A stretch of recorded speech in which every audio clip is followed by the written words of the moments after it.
আসসালামু আলাইকুম ওয়ারাহমাতুল্লাহ। প্রিয় ভাই ও বোনেরা, কখনো কি এমন সময় এসেছে আপনার জীবনে যখন মনে হয়েছে আপনি একা? মনে হয়েছে চারপাশের সবাই ব্যস্ত নিজের জীবনে, অথচ আপনার দুঃখ, আপনার চোখের জল কেউ দেখছে না? আপনার চিৎকারগুলো যেন এই দুনিয়ার কোলাহলে হারিয়ে যাচ্ছে। মন বলছে, আমি বুঝি অপ্রয়োজনীয় হয়ে গেছি, কেউ আমার অস্তিত্বের প্রয়োজন অনুভব করে না। এই অনুভূতি অনেক কঠিন। এটা ধীরে ধীরে মানুষের মন ভেঙে দেয়, আত্মাকে নিঃশেষ করে দেয়। জীবন যেন অর্থহীন হয়ে পড়ে। কখনো কখনো মনে হয় বেঁচে থাকাটাই বুঝি একটা বোঝা। কিন্তু জানেন কি, এই অন্ধকার সময়েই আল্লাহ আমাদের সবচেয়ে বেশি কাছে থাকেন। যখন পৃথিবীর সবাই আমাদের ভুলে যায়, তখন আকাশের মালিক আমাদের মনে রাখেন। তিনি বলেন, আমি বান্দার খুব নিকটে আছি। সে যখন আমাকে ডাকে, আমি তার ডাকে সাড়া দিই। সূরা বাকারা, আয়াত ১৮৬। এই আয়াত আমাদের জন্য কত বড় সান্ত্বনা। এই পৃথিবীতে কেউ যদি কখনো আপনাকে ছেড়ে দেয়, কেউ যদি আপনার কান্নাকে অগ্রাহ্য করে, তবু মনে রাখুন, আল্লাহ আছেন। তিনি আপনাকে ছাড়েন না। তিনি আপনার চোখের জল দেখেন। আপনি যে কষ্ট চেপে রাখেন, যেটা কাউকে বলা হয় না, সেই নীরব ব্যথাও তিনি শোনেন। আপনি যখন গভীর রাতে নির্জন ঘরে বসে কাঁদেন, মনে রাখুন, সেই অশ্রু কোনো অপচয় নয়। প্রতিটি অশ্রু, প্রতিটি নিঃশ্বাসের ব্যথা আল্লাহর কাছে পৌঁছে যাচ্ছে। কেউ যখন বলে, তুমি ব্যর্থ, আল্লাহ তখন বলেন, তুমি আমার বান্দা, আমি তোমার সাথে আছি। কেউ যখন বলে, তুমি বোঝার যোগ্য নও, আল্লাহ বলেন, আমি তোমাকে সৃষ্টি করেছি, আমি তোমাকে তোমার চেয়েও ভালো বুঝি।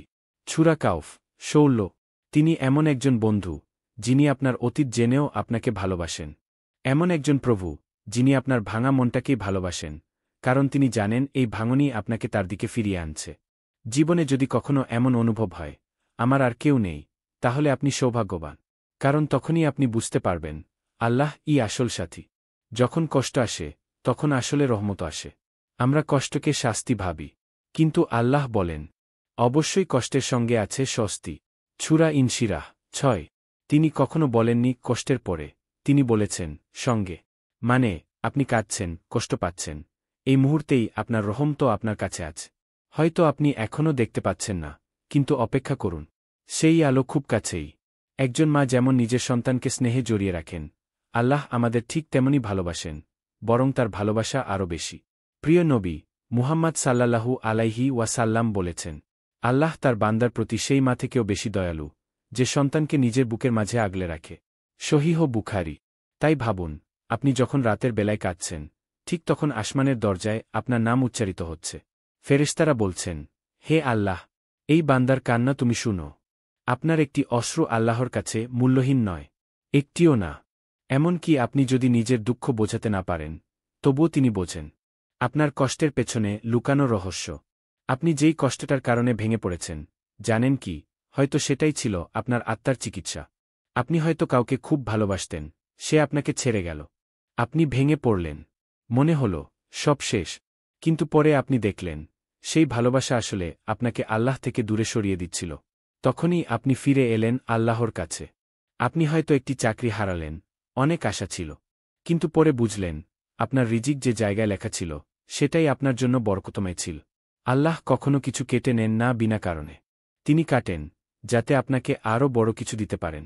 একজন মানুষের হাত থেকে কাঁচি দিয়ে পাপড়ি কেটে ফেলা যদি ফুলকে সুন্দর করে, তবে আল্লাহ যখন আপনার জীবনের কিছু অংশ কাটছেন, তখন বুঝে নিন, তিনি আপনাকে ফুলের মতো গঠন করছেন। তোবা, ফিরে আসার সেতু। আমরা ভাবি, এত পাপ করেছি, আল্লাহ আর আমাদের ভালোবাসবেন না। কিন্তু কুরআনে আল্লাহ নিজেই বলেন, আল্লাহ সেই সব মানুষকে ভালোবাসেন যারা তোবা করে, যারা নিজেকে পবিত্র রাখে। সূরা বাকারা, ২২। তোবা মানে ফিরে আসা। তোবা মানে ভেঙে পড়ে বলতে শেখা, ইয়া আল্লাহ, আমি ভুল করেছি, আমি আবার ফিরে আসতে চাই। আল্লাহ আমাদের শুধু ক্ষমা করেন না, বরং আমাদের গুনাহকে ভালো কাজেও রূপান্তর করে দেন।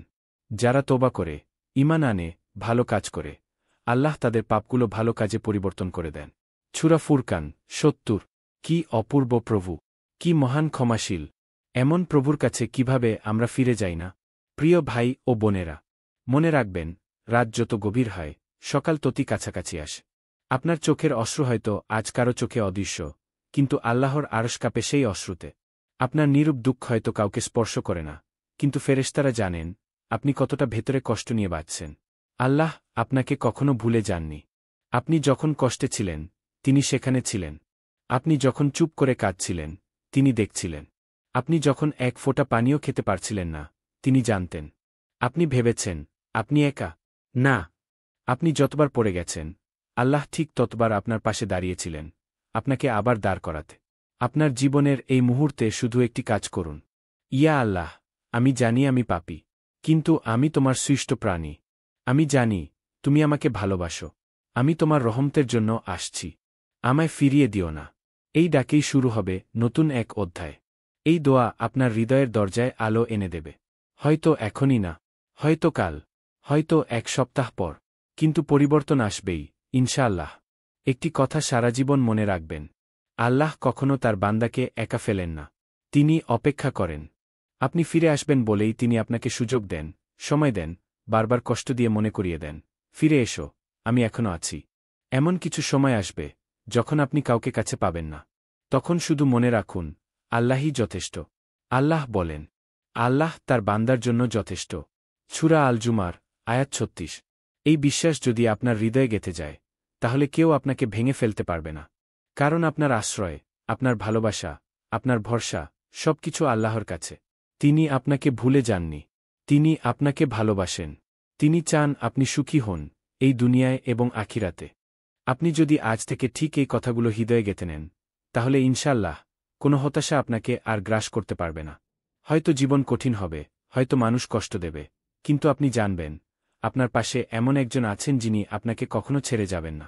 আল্লাহর সাথে সম্পর্ক গড়ে তুলুন। তার সাথে কথা বলুন। তার ওপর ভরসা রাখুন। তার প্রতি ভালোবাসায় মন ভরিয়ে তুলুন। আর দেখুন কিভাবে আপনার জীবন বদলে যায়। হতাশা নয়, আল্লাহর প্রেমে জীবন সাজান। বিশ্বাস রাখুন, ভোর খুব কাছেই।